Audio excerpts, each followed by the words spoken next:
ভিতরের দিকে না যাই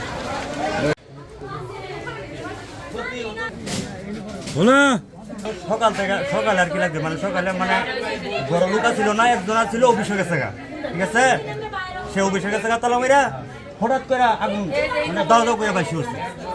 পরে আরো বাড়াইতে আছে বাড়িতে কইতাছে কই ঘরে আগুন, ঘরে তালা মারা, রুমে তালা মারা, এই রুমে আগুন লাগছে। পরে সবাই বললে করে উপস্থিত শিক্ষার থেকে বাইরে সবাই উঠে দিয়ে ঘরে আগুন লাগছে। আর আমার ভাই বোন খালি জানতে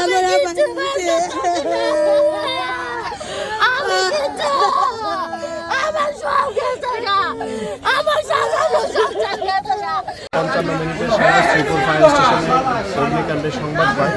তৎক্ষণাৎ আমরা শ্রীপুর ফায়ার স্টেশন থেকে 2টা ইউনিট আমরা অগ্নিকাণ্ডের উদ্দেশ্যে রওনা করি। 10 মিনিট পরে আমরা ঘটনাস্থলে উপস্থিত হই। 30 মিনিটের মতো লাগে আমাদের আগুনটা নিয়ন্ত্রণ করতে।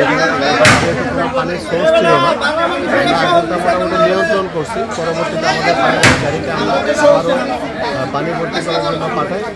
সর্বশেষ আমরা 8টা 30-এর সময় আমরা আগুনটা সম্পূর্ণভাবে নির্বাপন করি।